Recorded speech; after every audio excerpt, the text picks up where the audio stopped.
Hi, I'm Travis Powell, and I'm here to do a presentation for USD 422 Kiowa County Schools and FERPA. Hopefully during the course of this presentation, give some basic main information on FERPA, what it means, what it stands for, why it was enacted, what it covers. As I do that, give you some short true-false questions, just little review questions for each of the different sections that I'm going to present to you, help you pay attention, stay awake, and actually just to give you some of the main points of the presentation, just to reiterate those as we go through. So you may be asking yourself, what is FERPA? If you don't know what FERPA is an acronym for the Family, Education, Rights, and Privacy Act. It is Public Law 93-380. It's commonly referred to as the Buckley Amendment. So you may have heard of it referred to as the Buckley Amendment. And this was enacted by Congress in 1974. The act was legislated to grant parents and students a level of confidentiality related to upkeep and use of student records. And we're going to go through and look at what is a student record, what constitutes, what can be in a student record or not in a student record, look at who can view the student records, can they be changed and amended, under what circumstances can different people look at the records. It applies to any school, including our district, USD 422, that receives funds from any program under the United States Department of Education. So that's a pretty big umbrella. If you receive any type of funding whatsoever from any program from our United States Department of Education, then you are entitled to follow the guidelines set forth by the Family Education Rights and Privacy Act. Alright, come to our first review question, true or false. FERPA stands for the Family Education Rights and Privacy Act, and hopefully I didn't lose you from the very first slide. That, of course, is true. Second review question. FERPA was designed to protect the confidentiality of employee records. That, of course, would be false. FERPA was designed to protect student records. Well, what's in a student's record? Educational records include any files, documents, other materials that pertain to the student. They can be paper copies, digital copies, microfilm, microfiche. I know those are kind of outdated forms of media, but they are still considered to be part of the student's educational record. Some things that you will find would be name, parents' names, address, social security number. Speaking with our secretary in the high school, she has a copy of birth certificates for the kids. Activities that the student is in, attendance record, grades for classes or different courses, their GPA or grade point average, which especially becomes important in high school, standardized test and assessment results for each student, and also health records and immunizations are considered to be educational records for the student. What you won't find in a student's record would be personal notes by counselors or instructional notes, records by law enforcement, and records on 18-year-old students who attend post-secondary schools.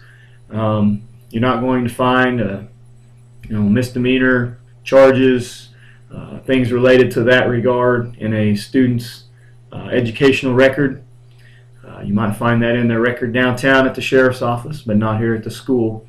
And 18-year-old students are what we call eligible students, and I'll talk more about that as we go along.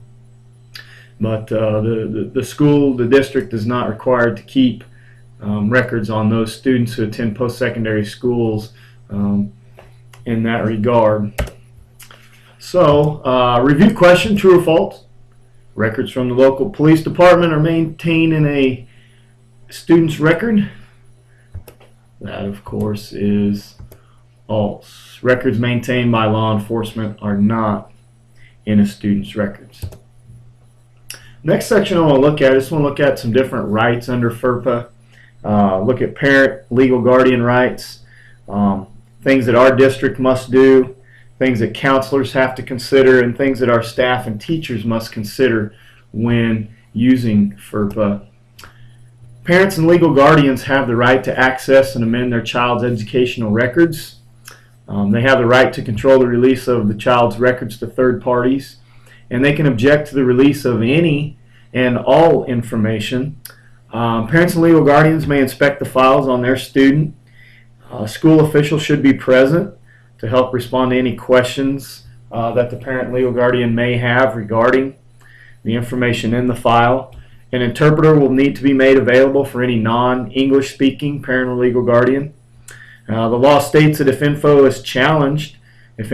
is challenged, the school schedules a meeting between 10 and 45 days of the request to discuss information that is inaccurate or misleading.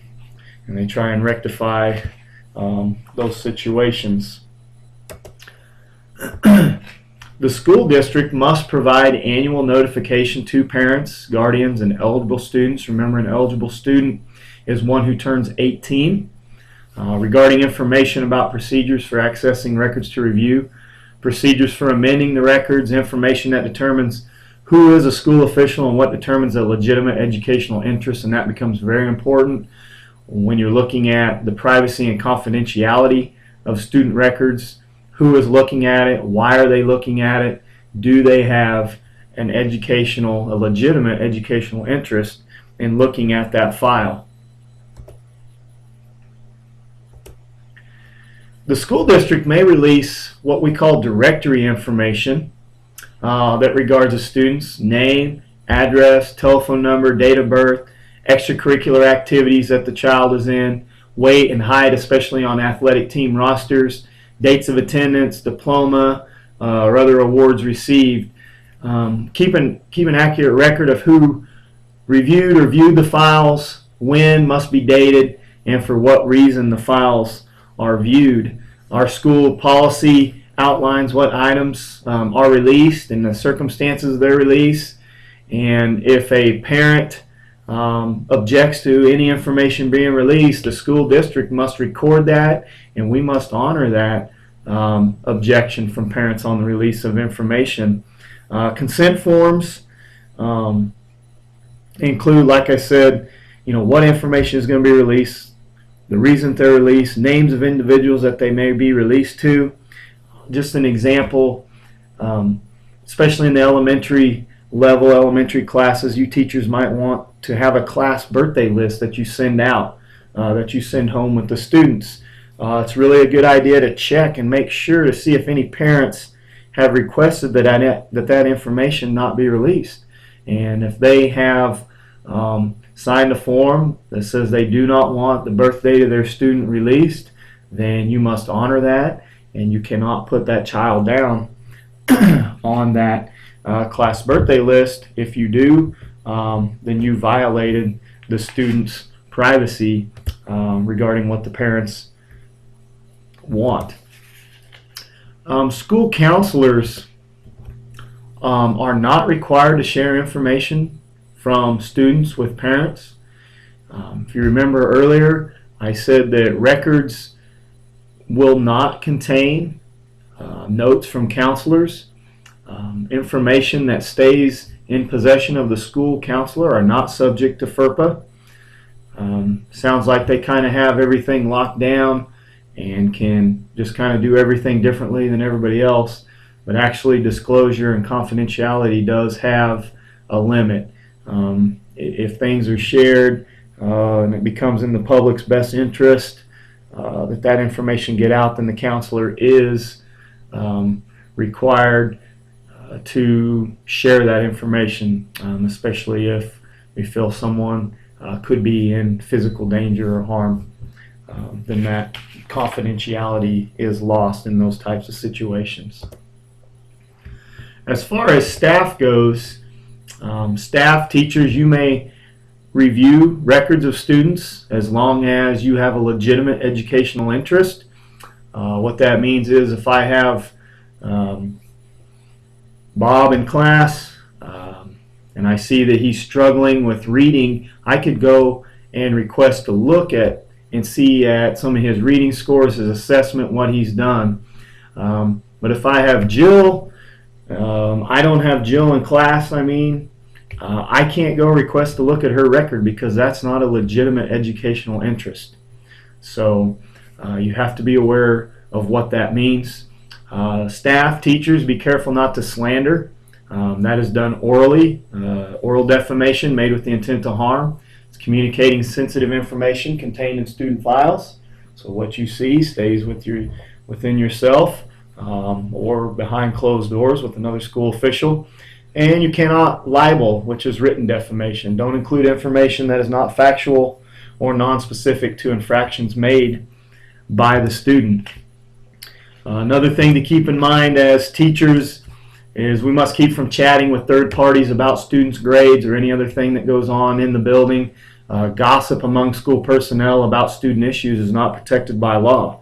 It is okay to visit with the principal, the school counselor, the school psychologist, and other teachers who have that student, but it should only be on a need-to-know basis.